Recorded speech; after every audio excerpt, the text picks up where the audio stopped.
இல்லைங்க. ஆனால் சமீபத்தில் போட்டுட்டு இருக்க சண்டை தமிழ் தேசியவாதிகள் பல பேரே வந்து முகம் சொலிக்கும் விதமா ஏன் யாருக்கு எதிரி திமுக தானே, ஏன் தாவேக்கா கூட சண்டை போட்டுட்டு இருக்கோம் கேள்வி. அதாவது முகம் தொழிக்கிறது யார் யார் அது தமிழ் தேசியவாதி? தமிழை உயிர்னு பாடின பாவேந்த பாரதாசன் அந்த தமிழை போற்றுவதை வந்து முதலாவதாக வைக்கல, சாதியை ஒழித்தாதான் முதலாவதாக வைக்கிறாரு. 2000 ஆண்டுகள் நோயை போகணும்னா சமகாலத்தில் உங்கள் ஆட்சி காலத்தில் நடக்கிற இந்த சாதி ஆணவ கொலைக்கு அதிகபட்சமான எதிர்வினை ஆற்றிருக்கீங்களா? அந்த ஒளி வாங்கிய நம்மளுக்கு வந்து ஒரு சின்னமாக கொடுத்தப்போ வந்து பார்த்தீங்கன்னா, அப்போ வந்து விசில் போடுன்னு ஒரு பாட்டு வச்சு அந்த நேரத்தில் வந்து விஜய் அதை தான் சொல்கிறாரு அப்படிங்கிற மாதிரி, அப்புறம் விஜயை பற்றி பாராட்டி பேசுறது, விஜய் வந்து தம்பி தான் அப்படின்னு சொல்லிட்டு சீமானவர்கள் சொல்லிட்டு இந்த மாதிரி நிறைய விஷயங்கள் அப்போ தூக்கி வச்சு பேசிட்டு இப்போ டக்குன்னு இல்லை நான் சொல்கிறேன், இதில் வந்து குறுக்கு சால் ஓட்டுறாங்க அப்படின்னு சொல்லி முழுவதுமாக அவங்களை எதிர்க்க திமுக தானே எதிர்க்கிறோம்.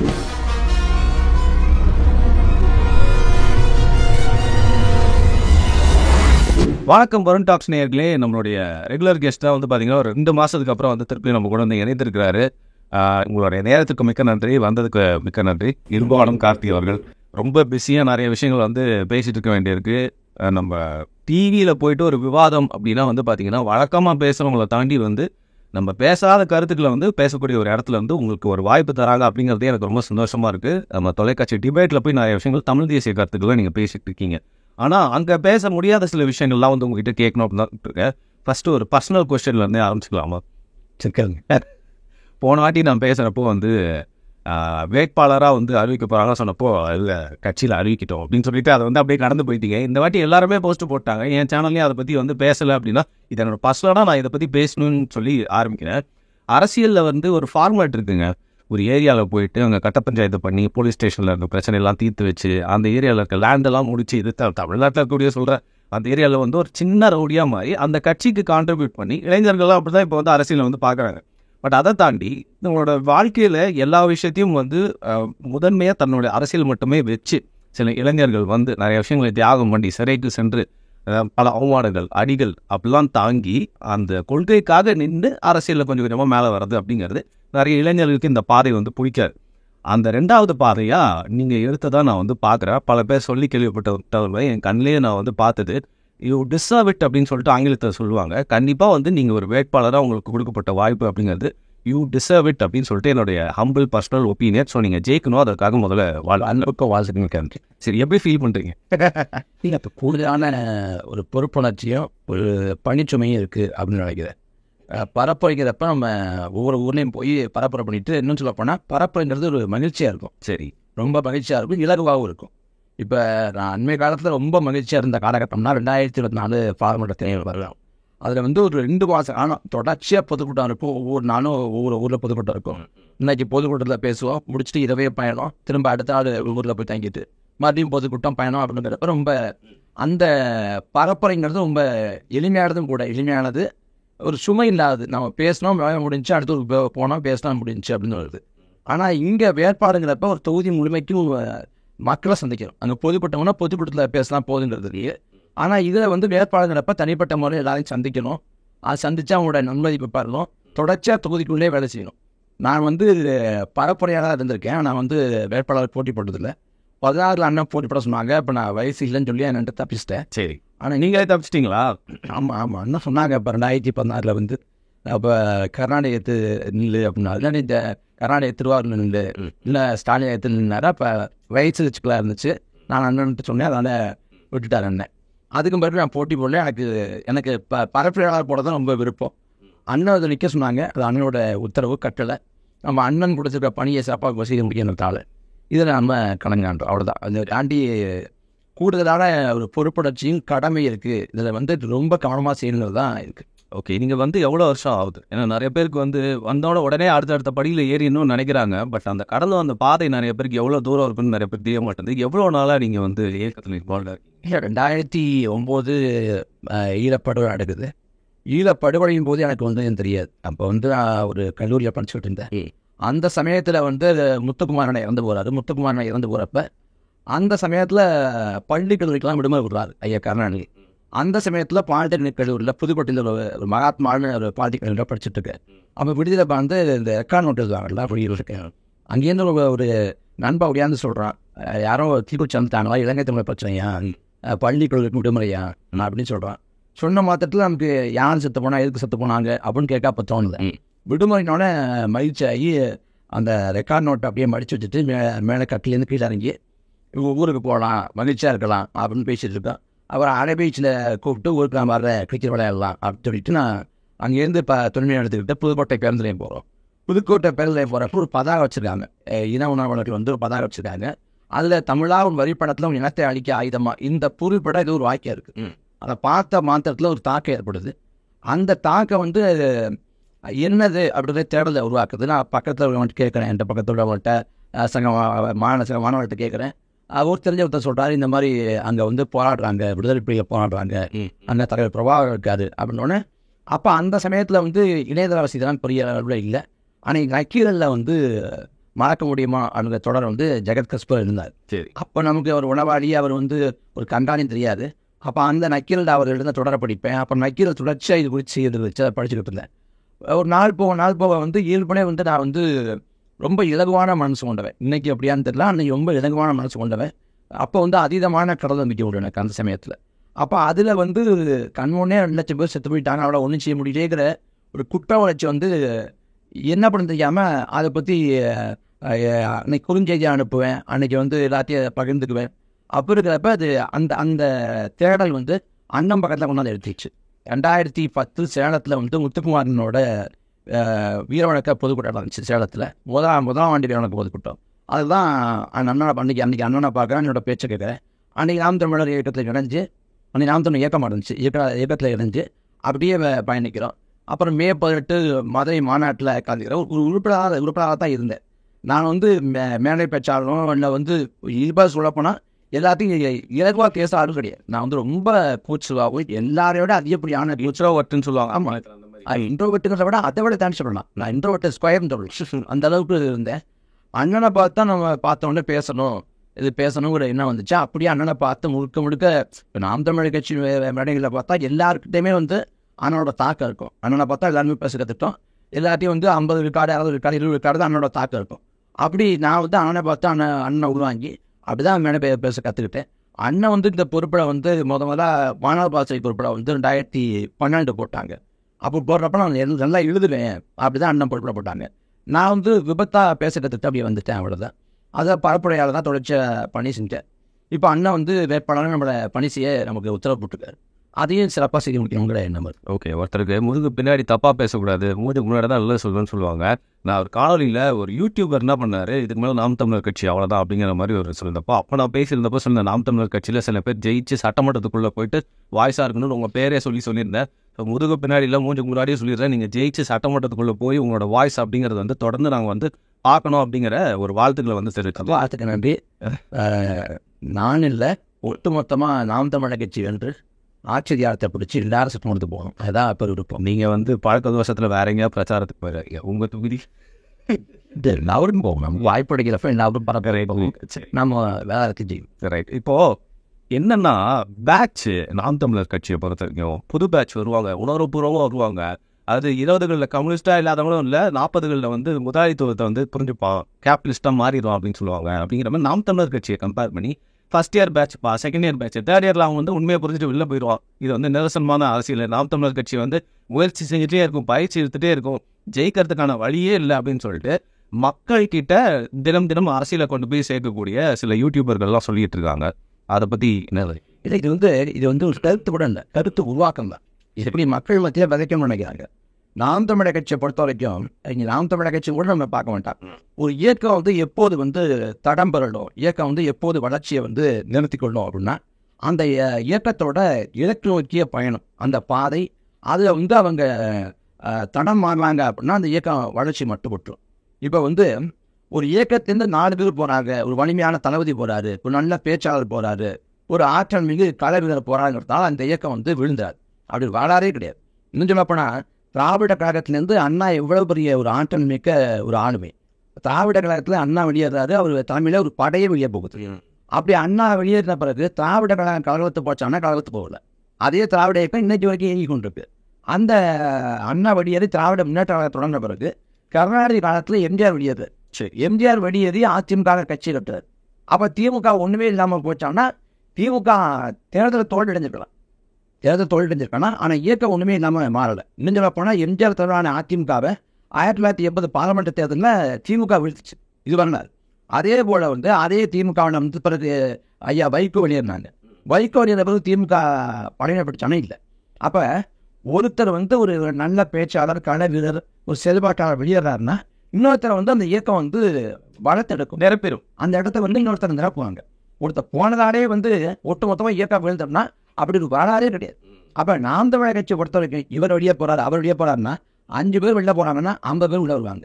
இப்போ நாம் தமிழர் கட்சியில் வந்து எல்லாருமே உருவாக்கப்பட்டவங்க தான். இப்போ நான் வந்து கட்சிக்கு வர்றப்போ நான் பேச்சாளர் கிடையாது.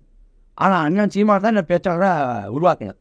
நான் வந்து ஒரு சில மேடைகளில் வந்து ஒரு 3-4 மேடைகளும் நான் தின்னாருமே ரொம்ப பதட்டப்பட்டேன். அப்போ அண்ணன் சீமான் கூப்பிட்டு என்னை திட்டினாங்கன்னா திட்டு கூட சொல்ல முடியாது. ஒரே ஒரு வார்த்தை சொன்னார். எனக்கு அந்த வார்த்தை அப்படியே அவன் இருக்குது. நம்ம மேடையில் பேச உனக்கு இடம் தாய்க்கும், இவ்வளோ அண்ணன் சொன்ன வாக்கியம். அதுக்கு மேலே எனக்கு அந்த இது இல்லை. அது மாதிரி காளியம்மாள் கட்சி விட்டு வெளியேறினாங்க. காளியம்மாள் கட்சிக்குள்ளே 2018 வர்றாங்க. காளியம்மாள் கட்சிக்குள்ளே வர்றப்ப செய்தி இல்லை, கட்சி விட்டு வெளில போட தான் செய்தி. அப்போ காளியம்மாள் கட்சி வந்து ஆளுமையாக வளர்த்தெடுத்திருக்கு, ஒரு நாடுப்பட்ட பேச்சாளர் உருவாக்கியிருக்கு. அவள் கட்சி தான் செஞ்சிச்சு. இப்போ கட்சி விட்டு போகிறவன் அத்தனை பேரும் பெரிய ஆளுமைகளாக கட்சிக்குள்ளே வரலை, வந்தவர்கள் தான் கட்சி வளர்த்தெடுச்சு. அதே போல் பல பேரை வளர்த்தெடுக்கக்கூடிய உள்ளாட்கள் வந்து நாம் தமிழர் கட்சிக்கு உண்டு. இந்த நாம் தமிழர் கட்சி வந்து நீங்கள் தேர்தலில் ஒரு இலக்கத்தை எடுத்துக்கங்க. ஜெயிக்கிற கட்சி தான் வளரும், தோக்கிற கட்சி வந்து மக்கள்கிட்ட வந்து செல்வாக்க பெறாது. இங்கே நாம் தமிழர் கட்சி வந்து 2010 தொடங்கி முதல் முறையாக 16 போட்டி போடுறோம். 16 போட்டி போட்டு 1 விழுக்காடு வாக்குகள் போடுறோம். அந்த 2016 ரொம்ப நம்பிக்கை கொண்டு வேலை செஞ்சோம்.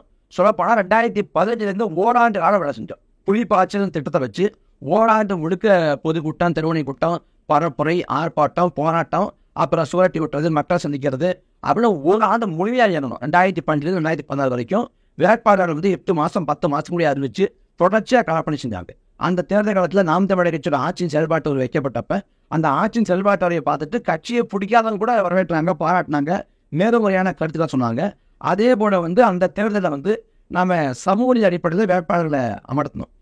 திருநங்கை தேவி அவர்களை வந்து ஆர்க்க நகரில் ஜெயலலிதாமையாரை அண்ணன் எடுத்தாங்க. அதே போல் புறக்கணிக்கப்பட்ட தமிழ் சமூகங்களாக இருக்கக்கூடிய நாவிதர்கள், சலவை தொழிலாளிகள், குயவர்கள் போன்றவங்களுக்கு வந்து வாய்ப்பு கொடுத்தாங்க. அப்புறம் ஒடுக்கப்பட்ட ஆதி தொழில்குடி மக்களை பொது தொகுதி நடத்தினாங்க. அதிகப்படியாக பெண்களுக்கு எவ்வளோ வாய்ப்பு தர முடியுமோ அவ்வளோ பெண்களை வந்து வேட்பாளர்கள் நியமித்தாங்க. அப்படி பெரிய நம்பிக்கை ஒன்று 2016 உடைச்சப்ப அந்த தேர்தலில் நம்ம வெற்றி பெறலை.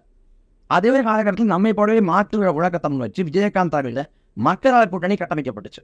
அந்த தேர்தலில் மக்கள் நல கூட்டணி தோக்குது, நாம் தமிழர் கட்சி வெற்றி பெற்ற தோல்விதான். அப்போ விஜயகாந்த் தலைமையிலான மக்கள் நல கூட்டணி அதோட சதுரி போச்சு. ஜி.கே. வாசன் அதிமுக போனார், இந்திய கம்யூனிஸ்ட், மார்க்சிஸ்ட் கம்யூனிஸ்ட் கட்சி, விசிகா, அந்த பக்கம் வைகோ, எல்லாம் திமுக போயிட்டாங்க. விஜயகாந்த் அதோட வீழ்ச்சியை சந்திச்சார்.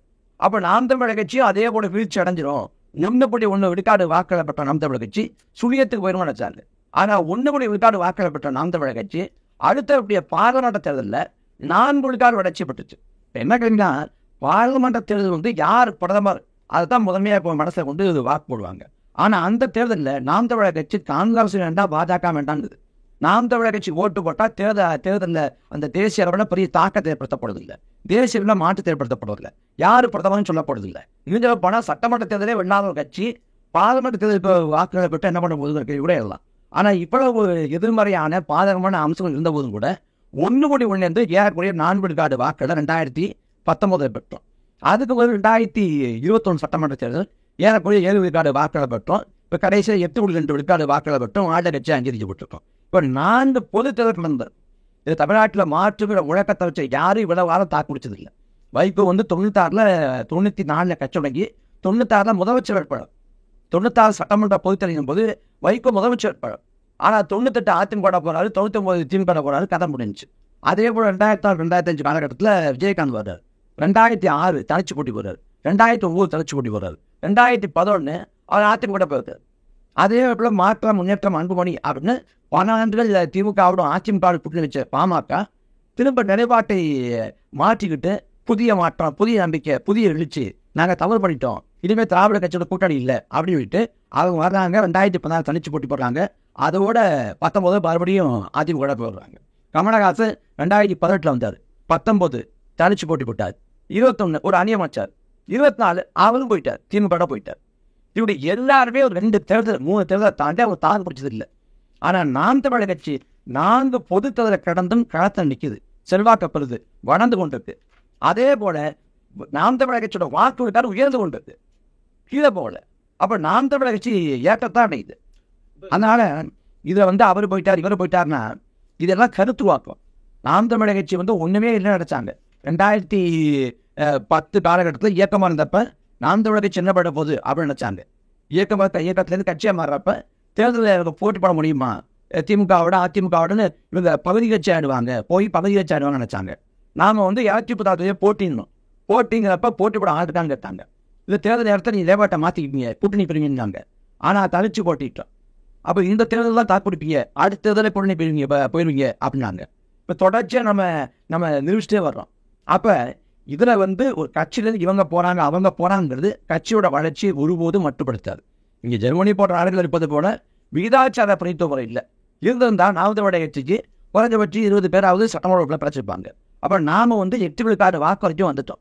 இந்த 8 விழுக்காடை இன்னும் 2 மடங்கு 24 விழுக்காடை மாற்றோம்னா இப்போ இந்த 4 முனை போட்டியில் நமக்கான சட்டமன்ற உறுப்பினர் கிடைப்பாங்க. அப்போ அதற்கான வேலைகளை தான் களத்தை செய்யணும், களத்தை கட்சியோட கட்டமைப்பை வடிவமைப்படுத்தணும் அப்படின்னு வேலை செய்யணும். ஒரு சட்டமன்ற தொகுதியை வந்து பல மாவட்டங்களை பகுத்து அதில் வந்து வாக்குத்தை அடிப்படையாக வச்சு பிழையை கட்டமைச்சு கடைக்கோடி வரைக்கும் கட்சியோட பேரை பரப்புகிறோம். அது இந்த தேர்தலை பயனளிக்கும் அப்படின்னு நினைக்கிறோம். அதுக்காக வேலை செய்யணும். மற்றபடி நாம் தமிழர் கட்சி வெல்லாது, நாம் தமிழர் கட்சி ஒன்றுமே இல்லை அப்படின்னா வளராது வெல்லாது அப்படின்னா நீயே புழங்கிட்டு இருக்குல்ல. அப்போ நாம் தமிழர் கட்சி வளர்ச்சி உனக்கு உடுத்தலாம் இருக்குல்ல. அப்போ நாம் தமிழர் கட்சி உடுத்தி எதிர்மறையாக பேசியாவது வளர்ச்சியை மட்டுப்படுத்த முடியாதா, கட்டுப்படுத்த முடியாதாங்கிற ஒரு சனம்பலா, வெற்று சனம்பலா, ஒரு புலம்பலா தான் அதை பார்க்குறேன். இப்போது நான் வந்து நீங்கள் ஒரு சில பேர்கள்லாம் எடுத்துக்க வரப்போ வந்தாங்க, அப்புறம் வந்து ஆளுமையாக வெளில போனாங்கன்னு சொல்லிட்டேன்னா அந்த பெரிய லெவலில் போனவங்களை பற்றி கூட நாங்கள் பேசலைங்க. ஏன்னா இப்போ அடுத்து அவர் என்ன சொல்கிறாருன்னு பார்த்தீங்கன்னா, வெளியில் போகிறது இல்லை போய்கிட்டே இருக்கிறது அடிமட்டத்தில் இருக்கக்கூடிய அண்ணனை பார்த்து வந்த இளைஞர்கள் அவங்க எல்லாருமே வந்து விஜய் பார்த்து வந்து இப்போ சரி இவ்வளோ நாள் வந்து நாம் தமிழர் கட்சி இருந்தது, வெற்றி இலக்கை அடைய முடியல அப்படிங்கிறனால விஜய் மேலே இருக்கிற ஒரு அட்ராக்ஷனில் இளைஞர்கள் வந்து ஆட்டோமேட்டிக்காக அங்கே தான் வந்து போகிறாங்க. அங்கே தான் நாம் தமிழர் கட்சியோட வீழ்ச்சி வந்து ஆரம்பிக்க போகுது அப்படின்னு யார் சொல்கிறேன்? சரி, நீங்கள் சொல்கிற மாதிரி கருத்துருவாக்கம் பண்ண யார் செய்யறா? சரி, நான் வந்து இல்லை இது வந்து இல்லைங்க பேருன்னா ஒருத்தர் மட்டும் சுருங்கி இதெல்லாம் வந்து என்ன சரியாக சொல்லணும். சரி, சவுக்கு சங்கர் சொல்கிறாருன்னு வச்சுக்கோங்க. நான் இல்லை அவரோட இதை சுருக்கிற அவர் மட்டுமா சொல்கிறாரு, நிறைய பேர் சொல்கிறாங்க. சவுக்கு சங்கரை வந்து ஒரு போட்டாட்ட வேண்டியது. அதனால தான் நாளைக்கு நம்ம காசு கொடுத்தோம்னா நமக்கு அதெல்லாம் பேசுவார். அதனால தான் நான் பேர் சொல்லலை. சரி, கருத்துருவாக்கம் இதெல்லாம் வந்து கருத்து கணிப்புன்னு சொல்கிறத விட அவங்களோட விருப்பம். அப்படி நடக்குங்கிறது அவங்களோட விருப்பம். நடக்குங்கிறது அனுமானம் இல்லை, நடக்கிறது விருப்பம். அந்த விருப்பத்தை வந்து ஒரு கருத்து கணிப்பு, ஒரு கால கணிப்பு, ஒரு அனுமானம் என்பது போல சொல்கிறாங்க. இப்போ விஜய் கட்சியோட பிறகு தான் 2024 பார்லிமெண்ட் தேர்தல் கூட விட்டுருங்க. நம்ம விஜய் விமர்சித்து பேச தொடங்கின பிறகு விக்கிரவாண்டி இடைத்தேர்தல் நடந்துச்சு, ஈரோடு கிழக்கு இடைத்தேர்தல் நடந்துச்சு. இந்த விக்கிரவாண்டி தேர்தல் காலத்தில் இப்போ நாம் தமிழர் கட்சிக்கு வந்து தாவேக்காக வாக்கு செலுத்த மாட்டாங்க, திமுகவும் வாக்கு செலுத்த மாட்டாங்க. அப்போ அந்த தேர்தல் காலத்தில் யார் வாக்கு செலுத்திருப்பாங்க? ஒருவேளை தேர்தலில் புறக்கணிச்சாங்களா இல்லை நோட்டாவுக்கு போட்டாங்களா? அந்த வாக்கு எங்கே போச்சு? ஈரோடு கிழக்கில் 22,000 வாக்குகளுக்கு மேலே நாம் தமிழர் கட்சி பெறுது. அந்த தேர்தல் காலத்தில் திமுக போட்டி போடுது, அப்புறம் வந்து நாம் தமிழர் கட்சி போட்டி போடுது. அங்கே விஜய் கட்சியோட தாவேக்காவோட வாக்கு வங்கிக்க போச்சு. அவங்க வந்து தேர்தலை புறக்கணிச்சு வாக்கு விட்டாரு குறைஞ்சிச்சா இல்லை நோட்டாவுக்கு போட்டு நோட்டாவுக்கு வந்து சராசரியை விட அதிகப்படியான வாக்குகள் விழுந்துச்சா? அப்படி எந்த கலை இதுவும் இல்லையே. அப்புறம் விஜய் வந்தெல்லாம் வாக்கு போட்டுனா விஜயகாந்த் 2016 வந்தப்ப விஜயகாந்த் வந்து 2016 தேர்தலுங்கிறது ஏறக்குறைய எதிர்க்கட்சியாக இருந்த பிறகு வரக்கூடிய தேர்தல். அந்த தேர்தலில் தேமுதிக பெற்ற வாக்குக்கும் நாம் தமிழர் கட்சி முதல் முறையாக போட்டிட்டு பெற்ற வாக்குமான வித்தியாசங்கிறது 1 விழுக்காட்டுக்கு கீழே தான். கமலஹாசன் 2018 வந்தார். 19 பார்லிமெண்ட் தேர்தலில் கமலஹாசன் வந்து நாம் தமிழர் கட்சியை விட குறைவான வாக்குகள் தான் பெற்றார். ரஜினிகாந்த் 2018 காலகட்டத்திலே வர முற்பட்ட போது நாம் தமிழர் கட்சி ஆதரவு வட்டத்திலேயோ நாம் தமிழர் கட்சியோட ஆதரவு கூட்டத்திலேயோ எந்த சலசலப்பு உருவாகல. இப்போ நாம் தமிழர் கட்சியிலேருந்து எத்தனை ஒரு தாவேக்கான நோக்கி போயிருக்காங்க? இல்லைங்க, ஆனால் சமீபத்தில் போட்டுட்டு இருக்க சண்டை தமிழ் தேசியவாதிகள் பல பேரே வந்து முகம் சொலிக்கும் விதமாக ஏன் எதிரி திமுக தானே, ஏன் தாவேக்கா கூட சண்டை போட்டுட்டு இருக்கோம் கேள்வி. அதாவது முகம் சொலிக்கிறது யார் அது தமிழ் தேசியவாதி? யாருமே வந்து அதை ஒரு அதிருப்தியாக பார்க்கல. தாங்க. சார், நாம் தமிழர் கட்சிக்கு எதிரி யார், முதல் எதிரி யாருன்னு சொல்லுங்க. இங்கே கருத்தில் இது நமக்கு வந்து பாஜக. ஆமாம், இங்கே கலையத்தையா திமுக இருக்கு. சரி, இங்கே பாஜகவுக்கு நமக்குமான சண்டைங்கிறது இந்த 1980களில் பாஜக தொடங்கப்பட்ட பிறகு அந்த சண்டை கூட நம்ம பார்க்க முடியாது. பாஜகவுக்கு நமக்குமான சண்டை வந்து ஆரிய தமிழிய போரோட நீட்சி தொடர்ச்சி 1000 ஆண்டுகளுக்கு மேலாக தொடரக்கூடிய அந்த இன போரோட தொடர்ச்சி நீச்சு. அந்த அடிப்படையில் தான் பாஜகவோட நம்ம சண்டை போடுறோம். அவங்களோட கோட்பாடுங்கிறது நமக்கு முற்றுகையானது. இந்த பக்கம் திமுக பொறுத்த வரைக்கும் திமுக நம்பி ஆதரித்து வாக்கு செலுத்தி அந்த பங்கு செலுத்தி அது துரோகம் பண்ணிச்சு தெரிஞ்ச பிறகு 2009 பிறகு திமுக துரோகிங்கிற முடிவுக்கு வந்து திமுக எதிர்க்க தொடங்குறோம். இதில் திமுக வந்து துரோகி, பாஜக வந்து எதிரி. இதில் வந்து இந்த இடத்துல வந்து இங்கே பாஜக தமிழ்நாட்டுக்குள்ளே வரப்போறது இல்லை. தமிழ்நாட்டில் பாஜக எந்த காலத்தையும் வெல்லப்படுறதில்லை. இங்கே திமுக மீதோ அதிமுக மீதோ ஒட்டுணி போட எடுத்துக்கிட்டு தான் பாஜக வந்து வளர முடியும். அவங்க வந்து 99 2004 வரைக்கும் அன்னைக்கு திமுக இருந்தாங்க. இப்போ வந்து அதிமுகவோட பாஜக இருக்காங்க. இதில் 2014 மோடியை முன்னிறுத்தி, மோடியை வளர்ச்சி நாயகனாக முன்னிறுத்தி நாடு முழுக்க வந்து பரப்பரிசைப்பட்டுச்சு. வளர்ச்சி நாயகன் மோடி, குஜராத் வளர்ந்த மாடல், குஜராத் மாடல் அப்படின்னு பரப்பரி செஞ்சாங்க.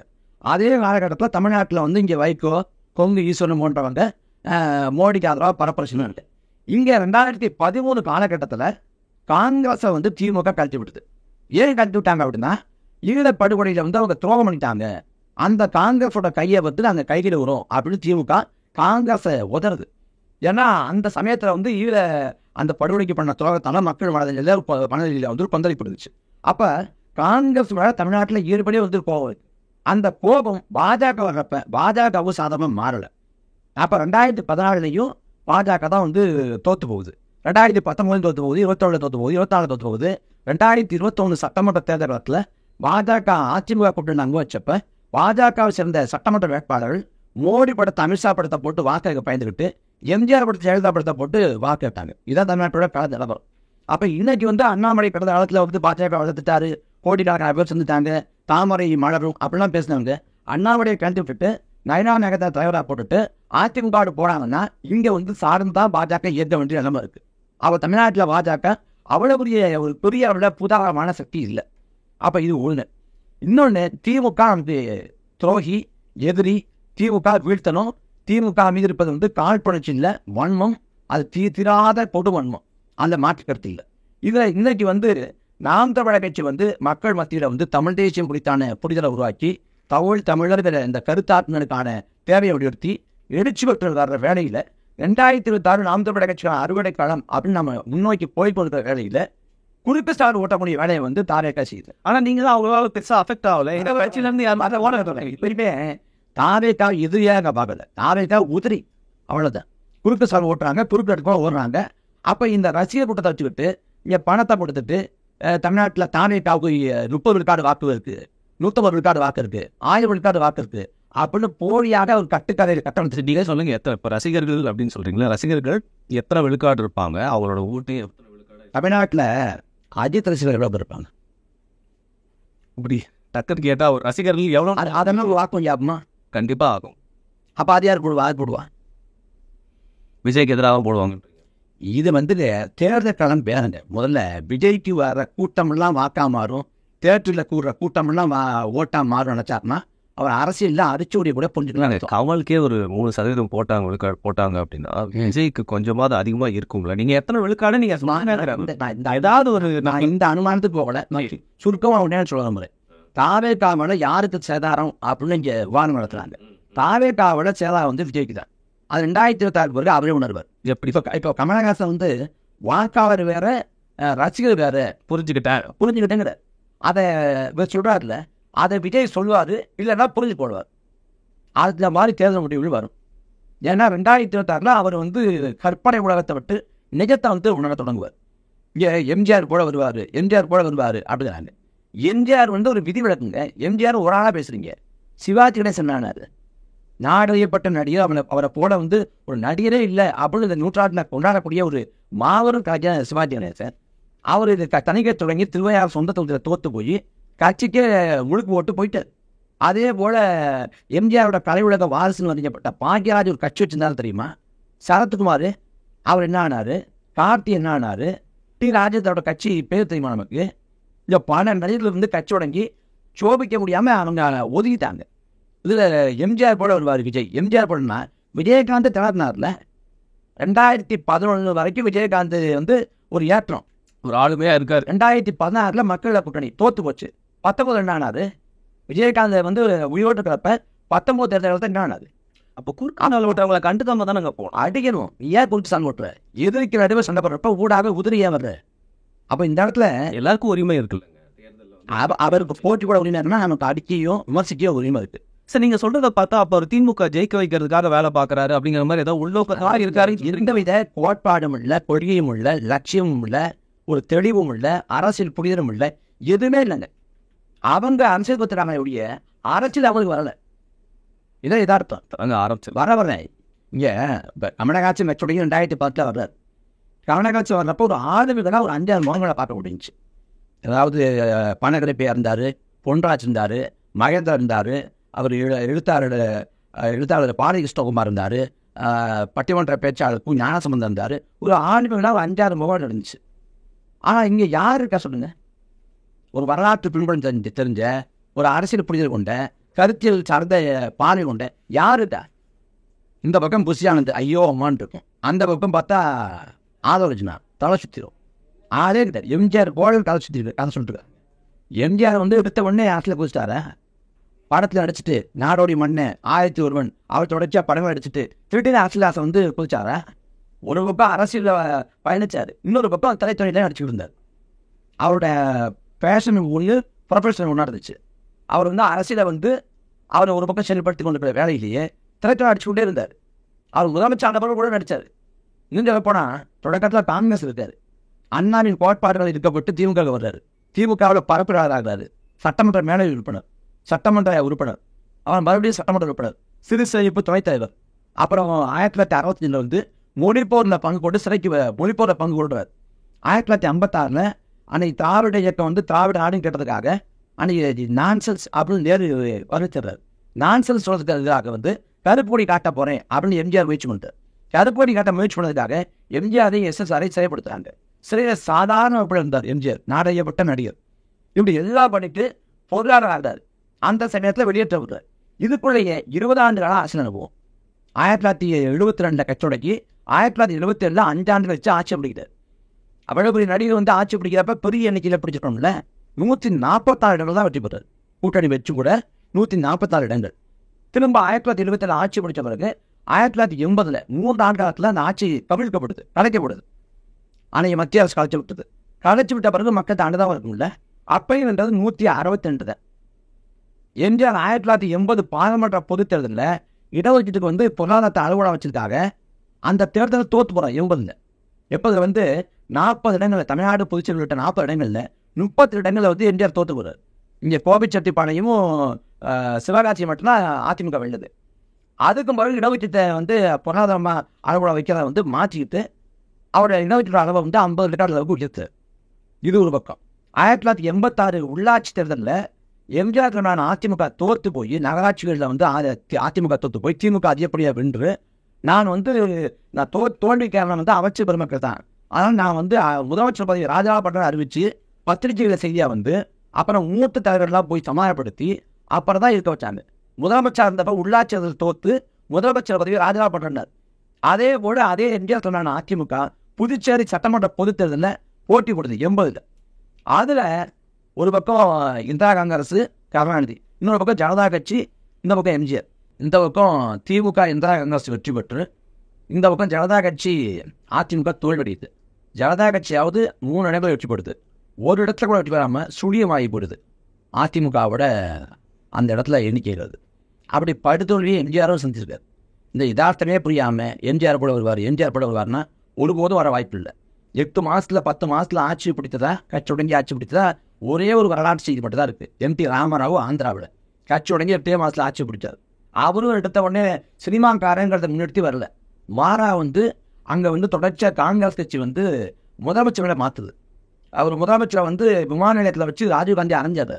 தெலுங்குகளின் தன்மான பிரச்சனை அப்படின்ற முழக்கத்தை வச்சு தான் அங்கே MT ராமராவ் வந்து தேர்தல் அரசியல் எதிர்கொள்கிறார். அதில் வெற்றி பெறார் 8 மாதத்தில். அதுக்கு பிறகு அதே ஆந்திராவோட வந்து சிரஞ்சீவி பிரஜா ராஜ்யம் அப்படி கட்சி தொடங்கி வர்றார். அவர் கட்சி தொடங்குற மாநாட்டில் விஜய் கூட 1 லட்சமோ 2 லட்சமோ தான். ஆனால் அவருக்கு வந்து சிரஞ்சீவி வந்து 10 லட்சம் பேர் தினத்தேதியோட பக்கத்தில் 10 லட்சம் பேர் கூடினார். டிவியை பார்த்தோம், ரொம்ப பிரம்மாண்டம். பிரஜா ராஜ்யம் கட்சி அப்படின்னு தொடங்கப்பட்டுச்சு. ஆனால் அந்த கட்சி 10 ஆண்டு கூட தாக்க முடியல. கடைசியில் வந்து காங்கிரஸ் கூட கட்சி அணைச்சிட்டு அமைச்சர் பதவி, மத்திய அமைச்சர் பதவி வாங்கிட்டு இருந்தார். பிறகு அதுவே தாக்கு பிடிக்க முடியாமல் அரசியலுக்கு முடுக்கு போட்டுட்டு திரும்ப வந்து அடிக்க ஆரம்பித்தார். அவர் நடிக்க ஆரம்பித்த படம் தான் கத்தி. கத்தியோட தெலுங்கு இப்போ திருப்பி ஒரு நடிக்க போவார் இந்த தேர்தலுக்கு அப்புறம். 100 விழுக்காடு நான் எழுதிட்டாமே. விஜய் 20வது படத்தை நடிப்பார். சரி, இப்போது எனக்கு என்ன சங்கடமாக இருக்குன்னா, அந்த ஒளி வாங்கிய நம்மளுக்கு வந்து ஒரு சின்னமாக கொடுத்தப்போ வந்து பார்த்தீங்கன்னா, அப்போ வந்து விசில் போடுன்னு ஒரு பாட்டு வச்சு அந்த நேரத்தில் வந்து விஜய் அதை தான் சொல்கிறாரு அப்படிங்கிற மாதிரி, அப்புறம் விஜயை பற்றி பாராட்டி பேசுறது, விஜய் வந்து தம்பி தான் அப்படின்னு சொல்லிட்டு சீமானவர்கள் சொல்லிட்டு இந்த மாதிரி நிறைய விஷயங்கள் அப்போ தூக்கி வச்சு பேசிட்டு இப்போ டக்குன்னு இல்லை நான் சொல்கிறேன், இதில் வந்து ஒருக்கு சால் ஓட்டுறாங்க அப்படின்னு சொல்லி முழுவதுமாக அவங்களை திமுக தானே எதிர்க்கணும். இப்போ எதிரி திமுக தான் சொல்கிறேன். எதிரியை சண்டை ஓடுறப்ப எதிரியை வந்து பலப்படுத்தக்கூடிய வேலையை இந்த தாவேக்கா போன்ற இந்த சில்லறை அமைப்புகள் செய்யுங்கிறது தான் நம்மளோட குற்றச்சாட்டு. இதில் வந்து ஒளிவாகி சின்னத்தை வந்து இந்த பாட்டில் வச்சார். அப்போ வந்து விஜய் வந்து இதை நாம் தமிழர் கட்சியை ஆதரிக்கிறாரு அப்படின்னு சொல்லப்பட்டுச்சு. இப்போ அந்த ஊடகவியலாளர் யுடிஎஸ் பிரசாந்த் இருக்கார், அவர் நாம் தமிழர் கட்சிக்கு ஆதரவாக கருத்து பதிவிடுறார். அதே போல் பொதுவாக தரத்தை கூடிய பல பேர் ஆதரிச்சாங்க. அப்போ அதே போல் விஜயை ஆதரிக்கிறாரு அப்படின்னு சொன்ன கூடிய விஜயால் தான் வந்துச்சு அப்படின்னு சொல்ல வரல, விஜயும் ஆதரிக்கிறார் அப்படின்னு புரிந்து கொள்ளப்பட்டுச்சு. அவ்வளோதான். அவர் நேரடியான ஆதரவு கூட வழங்கலை. ஒரு பக்கம் விஜய் கட்சி தொடங்குறேன் அப்படின்னு சொன்னப்ப நாம் தமிழர் கட்சி எதிர்க்கலை, வரவேற்றோம், வாழ்த்தணும். நம்ம வந்து அந்த இடத்துல இந்த கட்சி தொடங்கக்கூடிய முடிவை வந்து ஆதரித்தோம். விஜய் கட்சி தொடங்குற அந்த இடத்துலையே விமர்சித்தது திராவிட இயக்கங்கள், குறிப்பாக திமுகவோட அமைச்சர்கள், மூத்த நிர்வாகிகள் அவங்க விமர்சனம் பண்ணாங்க. அவர் மாநாடு போடுற வேலை வரைக்கும் நாம் தமிழர் கட்சி எந்த விமர்சனத்தையும் வைக்கிறார். இன்னும் சரியாக சொன்னோம்னா அவர் கொள்கை கோட்பாடு அறிவிக்கிற வரைக்கும் நாம் தமிழர் கட்சி விமர்சனத்தை வைக்கவே இல்லை. அவர் வந்து திராவிடமும் தமிழ் தேசியமும் இரு கண்கள் அப்படிங்கிறது, மண்ணின் இரு அதான் இரு கண்கள் ஒன்றா பார்க்குறேன் அப்படிங்கிறாரு. அப்புறம் வந்து சாதி மதம் அதோட இனமொழியை வைக்கிறார். இனமொழியை வந்து பிளவுவாதம், அது வந்து பிரிவினவாதம் அப்படின்னு அந்த மேடைகளில் பேசுகிறாங்க. அப்போ இது எல்லாம் பார்க்குறப்ப இது இன்னொரு குழப்பவாதம் அப்படிங்கிறப்ப அதை விமர்சிக்க வேண்டிய தேவை வருது, விமர்சிக்கிறோம். இதில் வந்து கொள்கையை வழிகாட்டி 5 பேரும் கொள்கையை வழிகாட்டிக்கிறாங்க. ஈவரா, பெரியார் ஈவரா, அந்த பக்கம் அண்ணல் அம்பேத்கர், காமராசர், அஞ்சலி அம்மாள், வேலுநாச்சியார். இது எவ்வளோ பெரிய குழப்பம் பாருங்க. இதில் முதல் எடுத்துக்குவோம். அஞ்சலி அம்மாள், பெருந்தவர் காமராசர், இவங்க எந்த கோட்பாட்டையும் வைக்கல. கோட்பாட்டை ஏற்றுக்கொண்டாங்க. எந்த கோட்பாடு? காந்திய கோட்பாட்டை ஏற்றுக்கொண்டாங்க. இதில் காமராசரும் அஞ்சலி அம்மாளும். ஆனால் காந்திய கோட்பாட்டை முழுதாக எதிர்த்தவர் வந்து ஈவரா. அதே போல் வந்து வேலுநாச்சியார் வைக்கிறாங்க.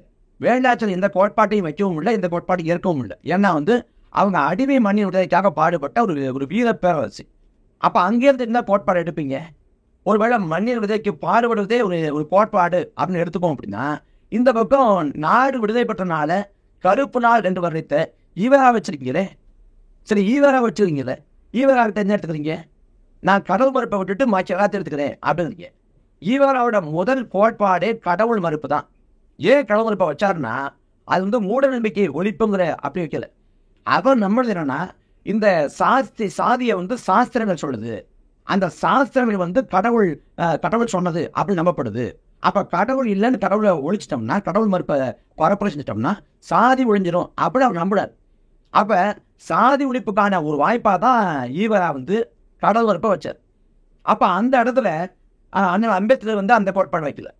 அவர் வந்து இந்து மதத்தை விட்டு நான் வெளியேறேன், இந்துக்கள் வந்து எறும்புக்கு சக்கரிடுவாங்க, ஆனால் மனிதர்கள் நீரெடுக்க தடவிப்பாங்க, மகாத்மாக்கள் வந்தார்கள், மகாத்மாவாய் போனாங்க, ஆனால் திண்டப்படாத மக்கள் மட்டும் திட்டப்படாமல் இருக்காங்க, நான் இந்துவா பிறந்துட்டேன் ஆனால் இந்துவா இறக்க மாட்டேன்னு சொல்லிட்டு ஆனால் அம்பேத்கர் வந்து பல உறுதிமொழிகளை கொடுத்து பல்லாயிரக்கணக்கான மக்களோட வந்து அவர் பௌத்த மதத்துக்கு மாறுறாரு. அவர் வந்து கடவுள் மறுப்பை வந்து வைக்கிறார். அவன் அந்த அம்பேத்கரோட கோட்பாடு வேறு. இதில் நான் ஈவரா எடுத்துக்குவேன், ஆனால் கடவுள் மறுப்பை வந்து விட்டுருவேன் அப்படின்னா, இது நீங்கள் அண்ணாவை எடுத்து போயிடலாமே. ஏன் அண்ணாவை எடுக்காமல் ஈவரா எடுக்கிறீங்க? அண்ணாவை எடுத்தால் இந்த அளவுக்கு முற்போக்கு பிம்பம் வராது. இந்த முற்போக்கு பிம்பம் இந்த மாதிரி பார்வை வராது. பெரியார் அப்படின்னா ஒரு முற்போக்கு பிம்பம் வந்து இங்கே கட்ட வைக்க கொடுக்குது. அதனால பெரியார் தான் இருக்கிறாங்க. அதனால இதில் வந்து இதை அப்சர்வ் பண்ணிக்கணும்னு பார்க்குறாருங்க. காமராசரை வந்து இந்த திரைத்துறை அரசியலை எதிர்த்தவர். எம்ஜிஆர் குறித்து காமராசர் என்ன சொன்னார்னு ஊருக்கே தெரியும். அந்த வாக்கியம் புகழ்பெற்றதை அவரால் சொல்ல முடியாது. அதே போல வந்து காமராசர் திமுகவையும் அதிமுகவையும் ஒரே குட்டையில் உரிய மட்டைகள்னார். அந்த நிலைப்பாட்டை இவங்க எடுப்பாங்களா? இல்லை, என்னன்னா தொடர்ந்து வந்து விஜயை பற்றியே நான் அதிகமாக பேசணும் அப்படிங்கிறது என்னுடைய விருப்பமும் இல்லை. இந்த காணொலியில் முக்கியமாக நான் உங்ககிட்ட இன்றைக்கி நான் வந்து உங்கள் நேரம் கேட்டது ரொம்ப சென்சிட்டிவான ஒரு இஷ்யூ. சரியா? இப்போது நாம் தமிழர் கட்சி 10 ஆண்டுகளுக்கு மேலே வந்து களம் கண்டு ஒரு வெற்றி அடையணும், அரசியல் மாற்றத்தை உருவாக்கணும், தமிழ் தேசிய கொள்கைகள் கொண்டு இயங்கிட்டு இருக்காங்க அப்படின்ற நம்ம பார்த்தோம். அப்படி இருக்கிறப்போ இன்னும் பவருக்கே வராத நாம் தமிழர் கட்சி மேலே மாதத்துக்கு வர சாதிய ஆணவ படுகொலை நடந்துகிட்டே இருக்கு. நீங்கள் எவ்வளோ பதிவுகள் போட்டிருப்பீங்க, எவ்வளோ செய்தி படிக்கிறீங்க பார்த்துட்டு, ஆனால் கடைசியாக கவினுடைய படுகொலையை வச்சு நம்ம எல்லா படுகொலையும் சேர்த்து பேசுகிறோம். அப்போ அவங்க என்ன ஒரு பரப்புரை செய்ய முயற்சிக்கிறாங்க அப்படின்னு பார்த்தீங்கன்னா, தமிழ் தேசியன்ற பேரில் வந்து சாதி வெறியை வந்து வளர்த்து விட்டுட்டு இருக்காங்க அப்படின்னு சொல்கிறாங்க. இதில் எந்த இடத்துல ஒரு நெறியாளராக இருந்தும் எனக்கு வந்து ரொம்ப கோபமாக வருதுன்னு பார்த்தீங்கன்னா, நீங்கள் தான் 50 வருஷத்துக்கும் மேலே வந்து பவரில் இருந்திருக்கீங்க. அதாவது திராவிட கட்சிகள் திமுக, அதிமுக. அப்படி இருக்கிறப்போ பவருக்கே வராத ஒரு தமிழ் தேசியம் பேசக்கூடிய கட்சியான நாம் தமிழர் கட்சி மேலேயும் தமிழ் தேசியம் பேசுகிற மேலேயும் வந்து பார்த்தீங்கன்னா, நீங்கள் தாண்டா அது மாதிரி சாதிய ஆணவ படுகொலைக்கெல்லாம் காரணம், நீங்கள் தாண்டா உசுப்பேத்தி விட்டுருக்கீங்க அப்படின்னு சொல்கிறது நியாயமாக படலை. ஏன் இந்த மாதிரி பழி போட பார்த்து? அதாவது தமிழ்நாட்டில் மதவாதம் கால் விட முடியல அப்படின்னு சொல்கிறப்ப, தமிழ்நாட்டில் மதவாதம் கால் விட முடியலன்னா அதுக்கு ஒரே காரணம் பெரியார் தான் அப்படிம்பாங்க. அப்போ அதே தமிழ்நாட்டில் சாதி ஆணவ கொலை நடக்குது அப்படின்னு கேட்டால் தமிழன் வந்து சாதிவாதிம்பாங்க. தமிழ் தேசியங்கிற அரசுங்கிறது இது வரைக்கும் ஆட்சி காலத்தில் ஏறப்போகுது. அது வந்து ஐயா சீபாத்னார், மாப்போசி, ஐயா கலியுருமாடு, அண்ணன் தமிழரசன், ஐயா தியாகு, ஐயா பல்லாண்டு பாரதி, ஐயா மணியரசன் அப்படின்னு எல்லாரும் இயங்கிறாலும் இது வரைக்கும் நாம் தமிழர் கட்சி தான் ஒரு வந்து வெகுமக்களால் ஒரு அறியப்படுற ஒரு அரசியல் அங்கே குறிப்பிடத்தக்க அரசியல் அங்கீகாரத்தை பெற்ற கட்சியாக இருக்குது. நாம் கூட இன்னும் அதிகாரத்தை நோக்கி நகரலை. அப்போ நாம் தமிழர் கட்சி ஆட்சி அதிகாரத்தை இயங்குறப்ப நாம் தமிழர் கட்சி இதுக்கு எந்த விதத்திலையும் பொறுப்பேற்க முடியாது. இன்னும் போனால் இந்த தமிழ் தேசிய அரசியல் அப்படிங்கிற இந்த கருத்தாக்குமே மிஞ்சி போனால் ஒரு 60 ஆண்டுக்குள்ளே இருக்கலாம். அதுக்கு கூட எங்கள் முன்னோட்டம் வந்து திராவிடத்தான் நம்பிட்டு இருந்தாங்க. அப்போ எப்படி பொறுப்பேற்க முடியும்? ஏன் அப்படி கட்டமைக்க முயற்சி?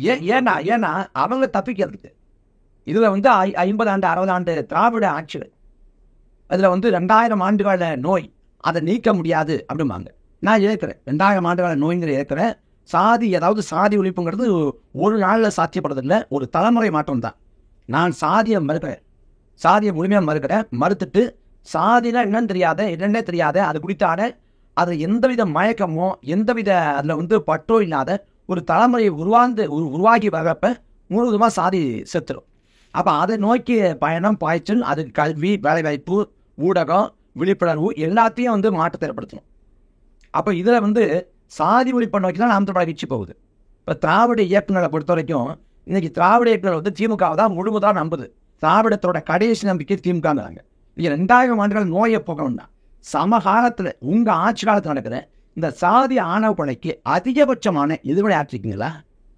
கவின்குமார் தம்பி வந்து பச்சை படுகொலை செய்யப்படுறான். அதை பார்க்குறப்ப எல்லாருக்குமே வந்து தமிழ்நாட்டில் கண்ணைய முருகேசன் சாதி ஆணவ கொலை, உடுமலைப்பட்ட சங்கர் சாதி ஆணவ கொலை, கோட்ராஜ் சாதி ஆணவ கொலை, இப்படி பல கொலைகள் நிகழ்த்தப்பட்டாலும் பொது சமூகம் வந்து கண்ணீர் விட்டது எனக்கு தெரிஞ்சு தான் நினைக்கிறேன். பொது சமூகமே எல்லாருமே தப்பு, இதெல்லாம் ஏற்க முடியாது அப்படின்ற இடத்துக்கு வர்றது வந்து நான் இந்த கவியோட சாதி ஆணவ கொலையை தான் பார்க்குறேன். அதில் வந்து சாதிய ஒடுக்குமுறைக்கு ஆளான ஒரு பின்புலத்திலிருந்து வந்து அவன் வந்து படித்து வேலைவாய்ப்புக்கு போய் பொருள் ஈட்டி முன்னேறி ஒரு நல்ல அளவில் இருக்கிறப்ப, அவன் வாழ்க்கையை தொடங்கலாம் நினைக்கிறப்ப அவனை அநியாயமாக வெட்டி கொண்டுட்டாங்களே அந்த ஆதங்கம் உள்ள புகழ் வந்து மனசாட்சி உள்ள எல்லாருக்கும் பட்டுச்சு. அதே போல் கவின் வந்து நண்பர்களோடு அப்படி மகிழ்ச்சியாக இருக்கக்கூடிய அந்த காணொலி பதிவை பார்க்குறப்ப எல்லாருக்கும் நிறைய தண்ணி வந்திருக்கும். அப்போ இதில் வந்து நாம் தமிழர் கட்சி வந்து இந்த இடத்துல நாம் வந்து தம்பி கவினோட குடும்பத்தார பக்கம் நிற்கிறோம், அந்த படுகொலைக்காக நீதி கேட்குறோம், அதை முழுமுதாக கலந்து நிற்கிறோம். இதில் திமுக தான் இன்றைக்கி ஆட்சிக்கு அர்த்தம் இருக்குது.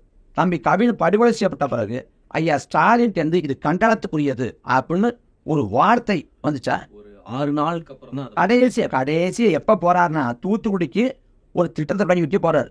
ஒரு கார் அந்த தூத்துக்குடிக்கு போகிறப்ப தூத்துக்குடிக்கு போயிட்டு அது விமர்சன பொருளாக மாறும், பேசு பொருளாக மாறும். தூத்துக்குடிக்கு வந்தவர் இங்கே கம்யூனிக்கு ஆறுதல் சொன்னையும் வருங்கிறப்ப தூத்துக்குடி இருந்துக்கிட்டு தூத்துக்குடி இருக்கக்கூடிய அவங்க குடும்பத்துக்கு வந்து அரவேஷத்தை கூப்பிட்டு ஆறுதல் சொல்கிறார். நம்ம பேசிட்டு இருக்க இந்த நாளுக்கு முன்னாடி 5 நாள் 6 நாள் கழிச்சு நீங்கள் உங்கள் திராவிட இயக்கத்தோட முதன்மை நோக்கம் வந்து சமத்துவம் தான்.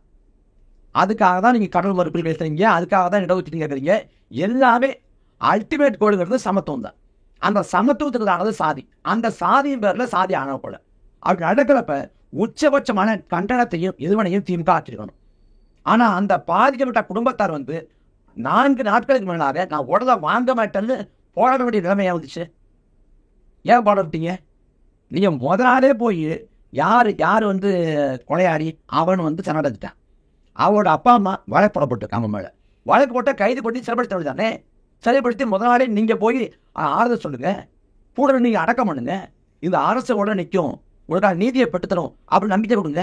ஏன் நீங்கள ஏன் ஒரு கண்டனங்கிற வார்த்தை கூட பதிவு பண்ணல? ஏன் கண்டிக்கிற வார்த்தை பதிவு பண்ணல? அப்பட்டமான சாதிய வாக்கு அரசியல். வேங்கவேலில் வந்து யார் பாதிக்கப்பட்டாங்களோ, யார் மனித கழிவு கலந்த குடிநீரை குடிச்சாங்களோ அவங்களே குற்றவாளி கொண்டு வைத்துருச்சு இந்த அரசு. இது வரைக்கும் யாரையும் கைது பண்ணல.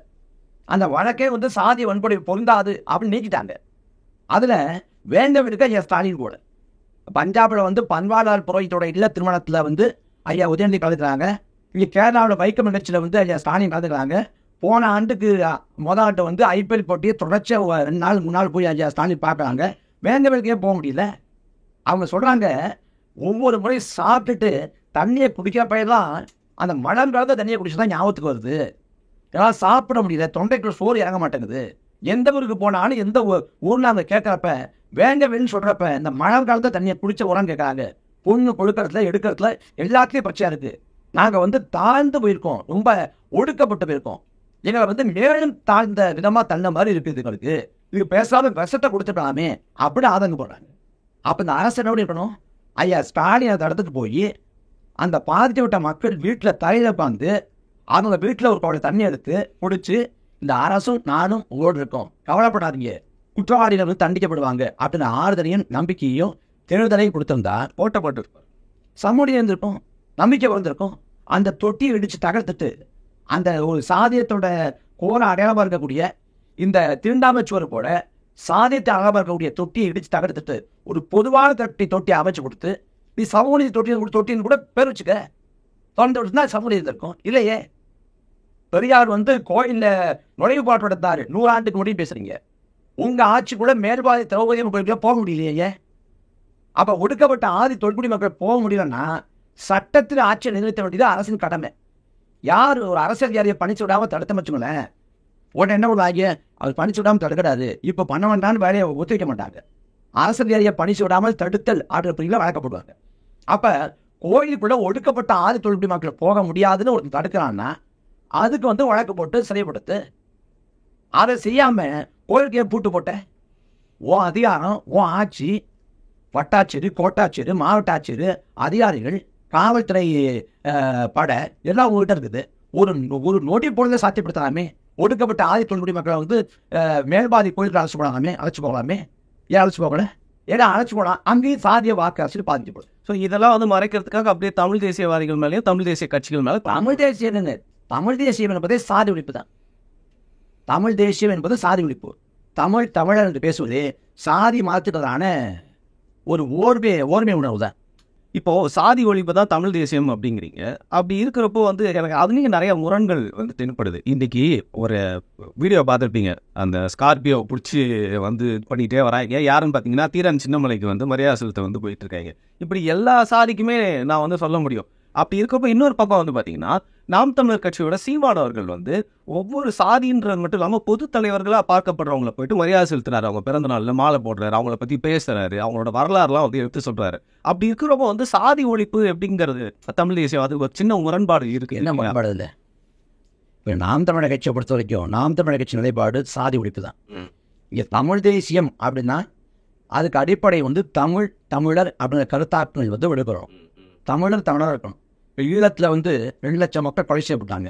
தமிழ்நாட்டில் வந்து பெரிய அளவில் புரட்சி வெடிச்சிச்சா? பெரிய அளவில் தமிழ்நாட்டு மக்கள் கொதித்திருந்தாங்களா? இல்லை. ஏன்னா தமிழ்நாட்டு தமிழர்கள் வந்து தமிழராக இல்லாமல் சாதிகளாக மதங்களாக பிரிஞ்சு கிடந்தாங்க. அப்போ நான் தமிழாக இல்லாமல் இருக்க முடியாமல் என்னை தடுத்து கெடுப்பது வந்து சாதி உணவு தான் என்னை தமிழாக இருக்க விடாமல் கெடுக்குது. இல்லை முடிச்சிடறேன். இதில் வந்து அப்போ தமிழர் தமிழ் தேசிய கருத்தாக்கத்துக்கு அடிப்படைங்கிறது தமிழர் ஓர்மை. இந்த தமிழர் ஓர்மையை அடைய விடாமல் தடுப்பது கெடுப்பது சாதி. அப்போ தமிழர் ஓர்மை அடையாமல் தமிழ் தேசியம் சாத்தியம் இல்லை. எந்த சாதி தமிழில் வந்து பிரித்தாடுதோ அவனை வந்து சாதி மத உணர்ச்சியை துண்டாடி தமிழங்கிற உணர்வை அடையவிடாமல் தடுக்குதோ அந்த சாதியை கொண்டு நான் தமிழ் தேசிய படைப்பண்ணு ஒருத்தன் சொல்கிறான்னா அது அயோக்கியத்தனம், பச்சை வந்து மோசடித்தனம். ஏன்னா இங்கே நாம் என்ன சொல்கிறோம் அப்படின்னா, இப்போ சமூகம் அப்படிங்கிற சொல்லாடுதான் பயன்படுத்துகிறோம், சமுதாயம் அப்படின்னு சொல்லாடுதான் பயன்படுத்துகிறோம். இந்த சமுதாயத்தில் சொல்லாடுறது எல்லாம் பார்த்தீங்கன்னா ஒரு பிளவுபட்ட டைப்பை குறிக்கக்கூடியது இல்லை, ஒரு ஒன்றுபட்ட எல்லாரையும் உள்ளடக்கிய ஒரு கட்டமைப்பை குறிக்கக்கூடியது தான் அந்த சமுதாயம் சமூகம் எல்லாமே.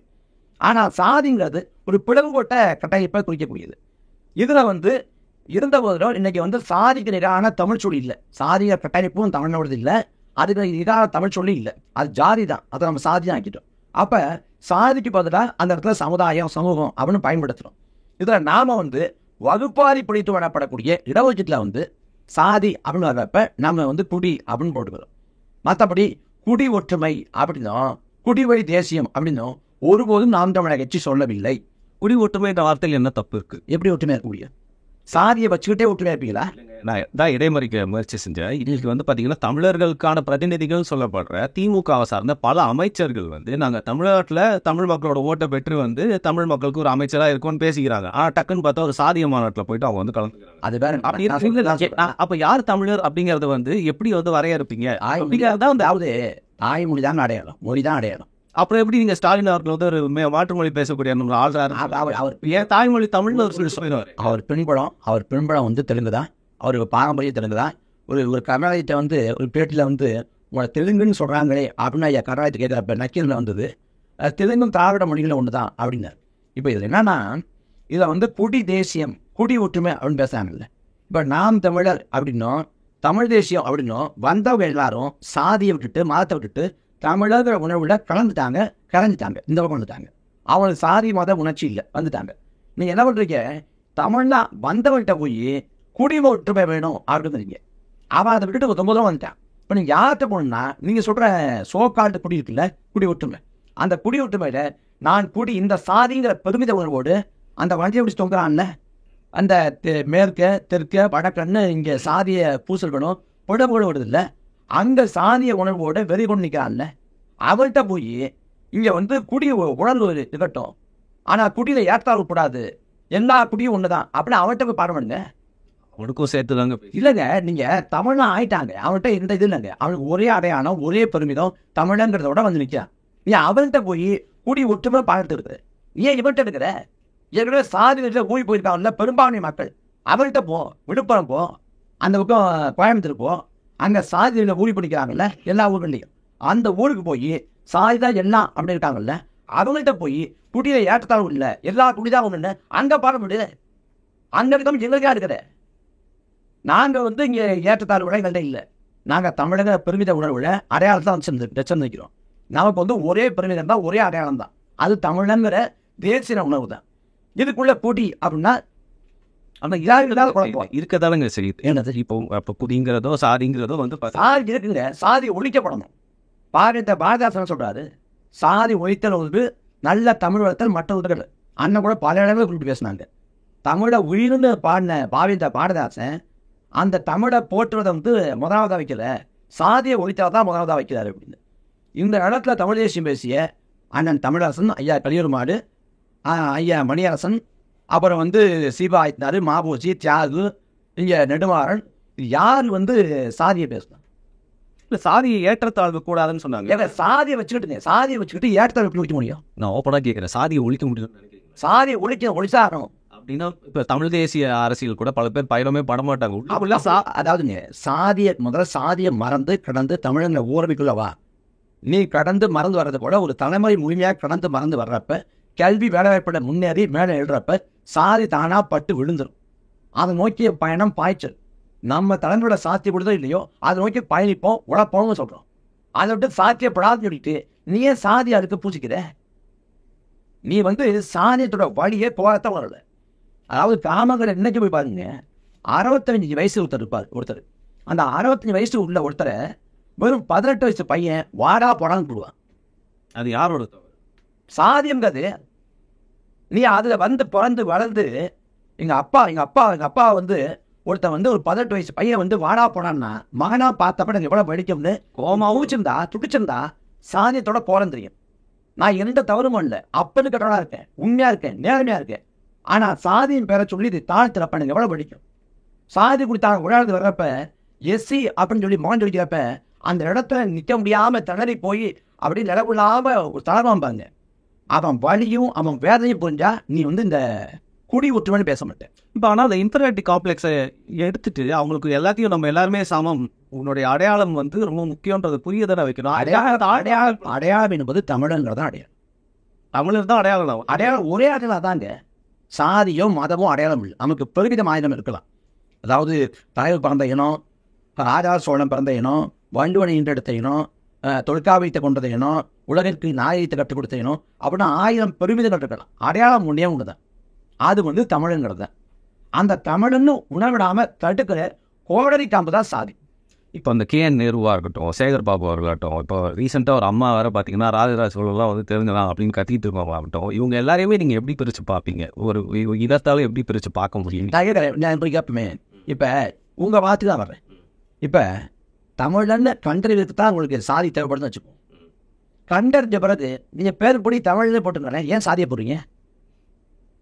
உங்களுக்கு அல்டிமேட் கோல் என்ன, உச்சபட்ச நோக்கம் என்ன?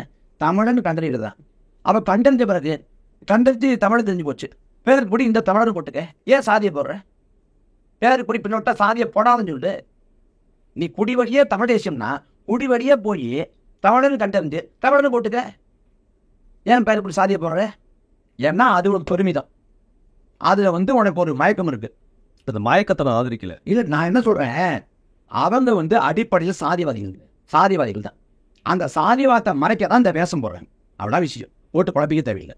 சரி, இப்போது தமிழ் தேசியம் அப்படிங்கிறது சாதி ஒழிப்பு அப்படிங்கிறதோட சுருங்கிடாம முக்கியமாக வந்து சுருக்கம் என்னங்க, தமிழ் சாதி, அதாவது தமிழர், நாம் தமிழர்ங்கிறது சாதிய மத உணர்ச்சி எடுக்கிறதான ஒரு அறைகோள் தான், ஒரு பெரும் முழக்கம் தான். அது சுருங்கலை. தமிழ் தேசியங்கிறது தமிழ் தேசியத்துக்கான ஒரு தேசமுடையது தான் உச்சபட்ச இலக்கு. இந்த இனத்தோட ஆன்ம விருப்பம், அதை நோக்கிய பயணத்தில் பாதியில் போகிறோம். அதில் தமிழர்கள் வந்து ஓரணியிலே தளரணும்னா இருக்கக்கூடிய ஒரே வாய்ப்பு மொழி இன உணர்ச்சியை பிடிச்சிக்கிட்டு மேலே வர்றது. இடையில சாதி மத உணர்ச்சி வந்துச்சுன்னா துண்டாக்கிறோம், பிளவுபட்டுரும். இந்த இடம் வந்து ஓர்வை அடையாமல் இடையிலே வந்து திசை மாறிடும். அந்த பேராவு திருப்பதால் நாம் அதை சொல்கிறோம். சரி, கடைசியாக ஒரு கேள்வி. நம்ம தேர்தலுக்கு முன்னாடி பல வாட்டி சந்திப்பதற்கான வாய்ப்பு இருக்குன்னு நினைக்கிறேன். ஆனால் இன்றைக்கி இருக்க நிலைமைக்கு திமுக ஸ்ட்ராங்காக கூட்டணி கட்சிகளோடு இருக்குது. அதிமுக பாஜகவை வந்து தன்னுடைய பலமாக நினச்சிட்டு இருக்கு. ஆனால் பெரும்பான்மையாக அதை ஒரு பலவீனமாக வந்து தமிழக மக்கள் அவங்கள பார்த்து போய் ஒதுக்கி வைக்க நினச்சிட்டாங்கன்ற மாதிரி ஒரு பேச்சு அடிப்படுது. இந்த நேரத்தில் 4 முனை போட்டி நீங்களே சொல்லிட்டீங்க, என்டிகே டிவிகே. நாத்தாக்காவுடைய பங்கு இந்த தேர்தலில் என்னவா இருக்க போது? உங்களோட இலக்கை அடைவீங்களா? கடைசியில் 2024 தேர்தல் முடிஞ்சோன்னா நாத்தாக்கா வந்து எந்த இடத்துல நிற்கும்? 2026 நாம் தமிழர் கட்சி ஆட்சி அதிகாரத்தை அமைப்பதற்கு தான் விளைச்சிடும். அதிகாரத்தை நோக்கி பயணப்பட தான் உழைக்கிறோம். அதான் ஒரே இலக்கு. அதில் வந்து எங்கள் திருநாட்டில் எங்கள் நல்லாட்சி அப்படின்னு பாரதாசன் வந்து முழக்கத்தை வச்சார். அழகும் நிறைவு கொண்ட வாழ்க்கையை சொர்க்கத்தில் இல்லாமல் நான் பாரத பூமியில் படைத்த பாடுபடுறேன் அப்படின்னு ஜீவா சொன்னாங்க. அதுபோல் எங்களுக்கு இந்த நிலமும் இந்த அதிகாரம் தேவைப்படுது. அதுக்காக இந்த பாதையில் நாங்கள் பயணப்படுறோம். இதில் வந்து நாம் தமிழர் கட்சிக்கு வந்து ஒரு 15 கோரிக்கை இருக்குது. அந்த கோரிக்கையை நிவர்த்தி செஞ்சால் போதும் அப்படிலாம் இல்லை. எங்களுக்கு ஒட்டுமொத்த நிலமும் கைவரப்படணும், அதிகாரத்தை வந்து அடையணும். அதுக்காக உழைக்கிறோம். அதுக்காக இந்த பாதையை தேர்வு பண்ணுறோம். இதில் வந்து வரக்கூடிய 2026 தேர்தல் பலங்கிறது நாம் தமிழர் கட்சிக்கான அறுவடை களமாக இருக்கும். வெற்றி ஈட்டக்கூடிய வாகை சுடக்கூடிய தேர்தல் களமாக இருக்குன்னு நம்புகிறோம். அதனால் உழைக்கிறோம். அதில் வந்து வனமை போல சரிவாதி பெண்களுக்கு வாய்ப்பு கொடுத்து, அதே போல் தேர்தல் பணிகளை எல்லோருக்கும் முன்பே தொடங்கி ஒரு தமிழ் தேசிய எழுச்சியை வந்து பற்ற வச்சு இந்த தேர்தல் காலத்தில் அந்த வெற்றியை போகும் நம்புகிறோம். அதுக்காக உழைக்கிறோம். திருப்பவும் உங்களுக்கு வந்து வாய்ப்பு கிடைக்கிறப்போ, நேரம் கிடைக்கிறப்போ மீண்டும் சந்திப்போம். அன்றைக்கி இருக்கிற அரசியல் களத்தை குறித்து நிறைய கேள்விகளோடு உங்களை மீண்டும் சந்திக்கிறேன். உங்களுடைய பதில்களுக்கு மிக்க நன்றி.